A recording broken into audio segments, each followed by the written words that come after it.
গ্রামবাসীদের মধ্যে মৃদু গুঞ্জন শুরু হলো। সবাই অবাক হয়ে একদিকে তাকিয়ে। ক্রমশ ঘন কুয়াশার আস্তরণ ভেদ করে এক সৌম্যকান্তি বৃদ্ধের চেহারা উদ্ভাসিত হল। তার গায়ে বৌদ্ধ ভিক্ষুকের বস্ত্র। নীলাঞ্জনার মনে পড়ল, এই বৃদ্ধকেই সেদিন সন্ধ্যা আরতি করতে দেখেছিল গৌতম বুদ্ধের মূর্তির সামনে। পেশিবহুল চেহারার লম্বা চওড়া এক ব্যক্তি, এক হাতে মশাল, অন্য হাতে লাঠি নিয়ে দাঁড়িয়ে। নীলাঞ্জনাকে চমকে দিয়ে বৃদ্ধ পরিষ্কার বাংলা ভাষায় বলে উঠলেন, এত বছরে যা কখনো হয়নি, এই প্রথম তা হলো। এর আগে এরকম অতিলৌকিক ঘটনা ঘটেছে বলে, কিন্তু তা কেবলমাত্র গোরস্থান কেন্দ্রিক।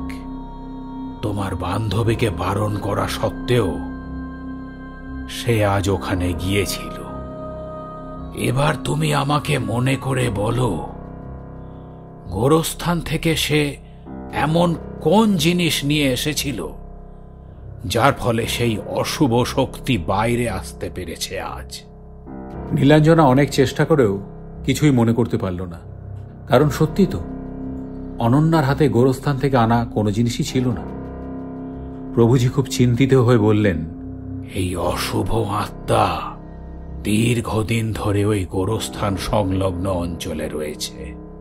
কোনো এক অজ্ঞাত কারণে হাজার চেষ্টার পরেও আমরা কিছুতেই সেই অতৃপ্ত আত্মাকে শান্তি দান করতে পারিনি, তাকে মুক্তি দান করতে পারিনি। কারণ সে কে, সেই পরিচয়টাই আমরা জেনে উঠতে পারিনি। কিন্তু এতকাল সে কেবলমাত্র ওই ভূমিতেই বদ্ধ ছিল। আজ কি করে সে বেরিয়ে এলো সেটাই আমায় ভাবাচ্ছে। আমি ধ্যান যোগে জানতে পারি ওই অশুভ অতৃপ্ত আত্মা এই গৃহে উপদ্রব করছে। কিন্তু এখন দেখছি আমার আসতে অনেকটাই দেরি হয়ে গিয়েছে। এখন তো মনে হচ্ছে না গোরস্থানে গিয়েও কোনো লাভ হবে। একবার যখন সে নিজের বন্ধন মুক্ত করে ফেলেছে, সে কি আর ওখানে ফিরে যাবে? নীলাঞ্জনা অনুতপ্তভাবে বলল, বিশ্বাস করুন, আমরা যদি একবারের জন্য বুঝতে পারতাম, ওকে কিছুতেই যেতে দিতাম না। কিন্তু এখন আপনি দয়া করে যে করে হোক অনন্যাকে বাঁচান। প্রভুজি হাতে একটি জ্বলন্ত মশাল তুলে নিয়ে সকলকে অনুসরণ করার জন্য ইশারা দিলেন। গ্রামবাসী সহ তারক এবং নীলাঞ্জনা প্রভুজিকে অনুসরণ করে চলতে লাগল। উর্মিদেবী বসে রইলেন শ্রেয়ার পাশে। সেই গভীর রাতের অন্ধকারকে প্রতিস্পর্ধা জানিয়ে প্রভুজির নেতৃত্বে এই ছোট্ট দলটা লাঠি আর মশাল হাতে নিয়ে অবশেষে এসে পৌঁছল নিষিদ্ধ গোরস্থানে। কিন্তু কোথায় কি? চারিদিকে অস্বাভাবিক কোনো কিছুরই তো চিহ্নমাত্র নেই। বৃদ্ধ সন্ন্যাসী প্রভুজি চোখ বন্ধ করে মন্ত্র উচ্চারণ করলেন, কিন্তু তা সত্ত্বেও কোনোভাবেই অনন্যার কোনো সন্ধান পাওয়া গেল না। তখন তিনি নীলাঞ্জনাকে জিজ্ঞেস করলেন, আচ্ছা মা, ঠিক করে ভেবে বলো তো, গতকাল গোরস্থান থেকে ফেরার পরে তোমার বান্ধবীর কাছে অস্বাভাবিক কিছু দেখেছিলে? বা তোমার বান্ধবী কি এমন কিছু বলেছিল যা হদিস দিতে পারে যে ও এখন কোথায় আছে? তা যত সামান্যই হোক না কেন, একটু মনে করে তা বলো তো আমাকে। নীলাঞ্জনা একটু ভেবে মাথা নেড়ে বলল, না প্রভু, অস্বাভাবিক কোনো কিছুই তো ছিল না। ও একদম খালি হাতেই ফিরেছিল। ওই একটা ফুল ছিল জাস্ট, আর কিছুই না। খুব সুন্দর দেখতে একটা ফুল। কি ফুল? সেটা ঠিক জানি না, আগে কখনো অমন ফুল দেখিনি। ভারী সুন্দর। অনন্যা বলেছিল এখানে কোনো একটা বাড়ি আছে যেখানে নানান ধরনের ফুল রয়েছে, আর বাড়িতে কেউ থাকে না। সেখান থেকেই ওই ফুলটা ছিঁড়ে নিয়ে এসেছে। সারা সময় ফুলটা তোর মাথাতেই গোজা ছিল। ফাঁকা বাড়ি? সে কি? হ্যাঁ, একটি ফাঁকা বাড়ি রয়েছে সেখানে। নানান ধরনের দুষ্প্রাপ্য ফুলের বাগান রয়েছে। আসলে ওই বাড়ির বউটির শখ ছিল দুষ্প্রাপ্য ফুলের। মদ্যপ স্বামীর সঙ্গে কোনোদিনই তার বনিবনা ছিল না। সে অন্য একজনের সঙ্গে একদিন কোথাও পালিয়ে গেল। তারপর মনের দুঃখে বা লোকলজ্জায় তার স্বামী সহ গোটা পরিবার কিছুদিন পর এই অঞ্চল থেকে চলে যায়। এইটুকুই আমাদের জানা। তারপর থেকে বাড়িটি প্রায় 15 বৎসর ফাঁকা অবস্থায় রয়েছে, কিন্তু ওখানে কেউ যায় না। একবার একটি চোর সেই বাড়িতে গিয়েছিল। পরের দিন সকালে তার রক্তশূন্য ক্ষতবিক্ষত ভয়ঙ্কর মৃতদেহ বাড়ির বাগানে পড়ে থাকতে দেখতে পাওয়া যায়। অনন্যা বলেছিল আমাদের ওই বাড়িটায় নিয়ে যাবে। আমাদের আর দেরি করা ঠিক হবে না বিমল, চলো যাওয়া যাক। মিনিট 10 চড়াই উঠে বাঁদিকে মোড় নিতেই কুয়াশার মধ্যে অস্পষ্টভাবে একটা বিরাট লোহার ফটক দেখা গেল। এই বোধহয় সেই বাড়ি। ফটক খুলতে বিন্দুমাত্র সমস্যাই হলো না, কারণ প্রভুজির হাতের সামান্য স্পর্শেই বোঝা গেল ফটকের গেটটি খোলাই রয়েছে। কিন্তু ফটক পেরিয়ে বাগানে ঢুকতেই এক অদ্ভুত বিশ্রী গন্ধ সবার নাকে ধাক্কা মারল। সকলে গন্ধের উৎস সন্ধানে এদিক ওদিক দেখছে। এমন সময় একটা বরফ ঠান্ডা হিমেল হাওয়ার ঝাপটা এসে মশালগুলোকে নিভিয়ে দিল। একমাত্র প্রভুজির হাতের মশালটাই দাউ দাউ করে জ্বলতে লাগলো।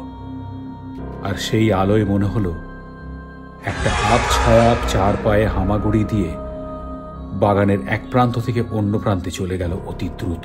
বিমল লাঠি বাগিয়ে ধরে চিৎকার করল, कौन है सामने आ?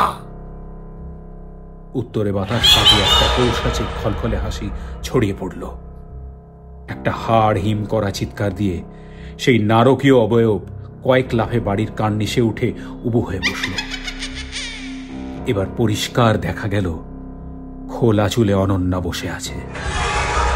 তার চোখ দুটি ভাঁটার মতো জ্বলছে, গাল গড়িয়ে নামছে চটচটে কষ। নীলাঞ্জনা আর্তনাদ করে উঠল, অনন্যা! অনন্যা রূপে সেই পিশাচ ঘাড় ঘুরিয়ে নীলাঞ্জনাকে দেখেই কালো কালো দাঁত বের করে একটা আকর্ণ বিস্তৃত হাসি দিয়ে টিকটিকির মতো সরসর করে ঘরের ভাঙা জানলাগুলো ঘরের ভেতর ঢুকে গেল। বিমল বলল, पीछे का दरवाजा बरसों से टूटा हुआ है, वहां से चलिए प्रभु। গ্রামের সবাই এ ওর দিকে তাকাচ্ছে। কারোরই যেতে সাহস হচ্ছে না। তবুও গুরুজির ওপর ভরসা রেখে অবশেষে সকলে বাড়ির পিছন দরজা দিয়ে বাড়ির ভেতরে ঢুকল। আর ঢুকতেই মশালের আলোয় যা দেখল তাতে সবার গায়ের লোম খাড়া হয়ে গেল। ঘরের মেঝে থেকে কয়েক হাত উঁচুতে শূন্যে উল্টো হয়ে ঝুলে রয়েছে অনন্যা। কিন্তু বাকিদের চোখে যা পড়েনি, প্রভুজির চোখে তাই পড়ল। তিনি দেখলেন ওই পৌষাচিক অবয়বের খোলা চুলের মধ্যে দিয়ে উঁকি মারছে একটি সুন্দর অর্কিড। তিনি জিজ্ঞেস করলেন, ওইটাই কি সেই ফুল? হ্যাঁ, এটা তো সেই ফুলটাই মনে হচ্ছে, কিন্তু এর আকার যেন এখন আরো অনেকটা বড় বলে মনে হচ্ছে। আগে ওই ফুলটিকে ওর মাথা থেকে সরাতে হবে। আমি মন্ত্র পড়ে পিশাচিনীকে শান্ত করা মাত্রই তুমি ওই চুল থেকে ফুলটি সরিয়ে আমার হাতে দেবে। সন্ন্যাসী তার ঝুলি থেকে এক মুঠো শুকনো পদ্মের পাপড়ি বের করে বিড়বিড় করে মন্ত্র পড়ে সেই পাপড়িগুলো বাতাসে ভাসিয়ে দিতে পাপড়িগুলো শূন্যে উঠে অনন্যাকে ঘিরে ধরল এবং একটি দড়ির আকারে তাকে বেঁধে ফেলে মেঝেতে নামিয়ে আনল। পিশাচিনী অনেক চেষ্টা করেও কিছুতেই সেই পাপড়ির বাঁধন ছিঁড়তে পারল না। পিশাচিনী মেঝেতে আসতেই নীলাঞ্জনা দৌড়ে গিয়ে ফুলটা টেনে খুলতে যেতেই যন্ত্রণায় তীব্র চিৎকার করে উঠল অনন্যা। পৌষাচির চেহারা মুছে গিয়ে ফুটে উঠল যন্ত্রণা কাতর অনন্যার অসহায় মুখ। অনন্যার চিৎকারে গুরুত্ব না দিয়ে আবারও ফুলটা টানতেই কিছু একটা দেখে আতঙ্কে বিবর্ণ হয়ে গেল নীলাঞ্জনা। সে বলল, প্রভু, এই ফুল তো অনন্যার মাথার চামড়া ভেদ করে ঢুকে রয়েছে। এই কথা শুনে প্রভুজি এবং উপস্থিত সবাই আঁতকে উঠলেন। আর অনন্যার করুণ মুখের জায়গায় আবার সেই বিভৎস ভয়াল চেহারা ফুটে উঠে বিশ্রীভাবে হাসতে হাসতে বলল,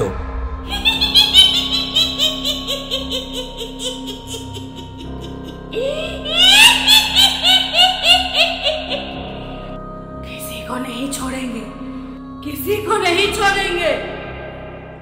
প্রভুজি আবারও মন্ত্রপুত পাপড়ি পিশাচিনীর দিকে ছুঁড়ে বললেন, कौन है तू? छोड़ दे इस मासूम को। উত্তরে পিশাচিনী কেবল খলখল করে হাসতে লাগলো।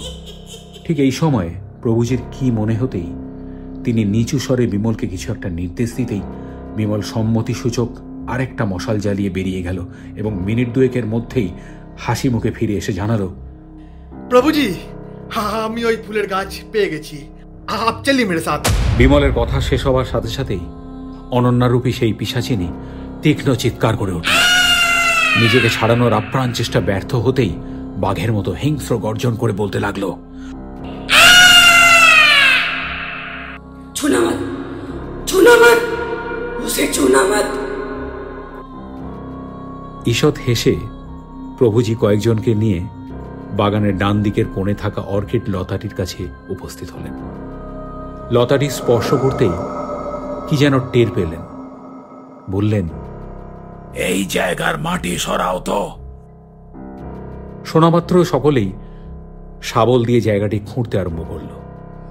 লতাটিকে তুলে আরো কয়েক হাত মাটি খুঁড়তেই সকলে সবিস্ময়ে চমকে উঠল। মাটির মধ্যে একটি নরকঙ্কাল। এদিকে ওই পিশাচিনী নিজের সর্বশক্তি দিয়ে পাপড়ির বাঁধন ছিঁড়ে উড়ে চলে এসেছে সকলের সামনে। রাগে তার ভয়ঙ্কর চেহারা আরো ভয়ঙ্কর হয়ে উঠেছে। প্রভুজি নির্দেশ দিলেন, जला दो इस कंकाल को, मुक्ति मिल जाएगी इसे। বলে চিৎকার করে উঠল পিশাচিনী। नहीं, नहीं, नहीं, मुझे बदला लेना है, मुझे बदला लेना है। मैं कभी किसी के साथ भाग के नहीं गई। मेरा पति मुझे मारा और यहाँ गाड़ के रख दिया। मुझे उसके आने का इंतजार है, मुझे बदला लेना है। প্রভুজি শান্ত হেসে বললেন, मैया, किस चीज का बदला लेगी तू? तेरे साथ जो हुआ बहुत बुरा हुआ, लेकिन तुझे मारने के बाद वो लोग जब गाड़ी लेके भाग रहा था, उन लोगों का गाड़ी खाड़ी में गिर गया और सभी मर गए, जल के राख हो गए। अब तू शांति से सो जा मैया, मुक्त हो जा। কথাগুলো শুনে সেই পিশাচিনী যেন থমকে গেল। খানিকক্ষণ চুপ করে থেকে তারপর দুহাতে মুখ ঢেকে হাউ হাউ করে কাঁদতে থাকে সে।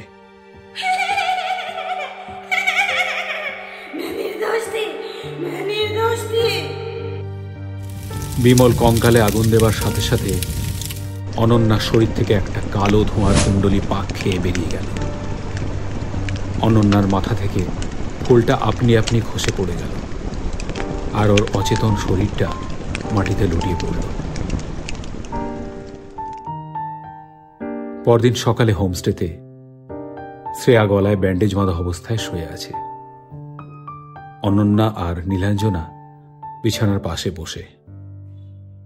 তারকবাবু বললেন, কাজটা আপনি ঠিক করেননি বটে, কিন্তু সত্যি বলতে আপনার হাত ধরেই এত বছর ধরে আটকে থাকা এক নিষ্পাপ মহিলার আত্মা মুক্তি পেল। আমার কিন্তু আপনার কাছে একটা দাবি আছে। অনন্যা জিজ্ঞেস করল, কি দাবি? এই অবস্থায় কাল আপনাদের যাওয়া চলবে না। আপনারা আর কিছুদিন বিশ্রাম নিয়ে সম্পূর্ণ সুস্থ হয়ে তারপর কলকাতা ফিরবেন।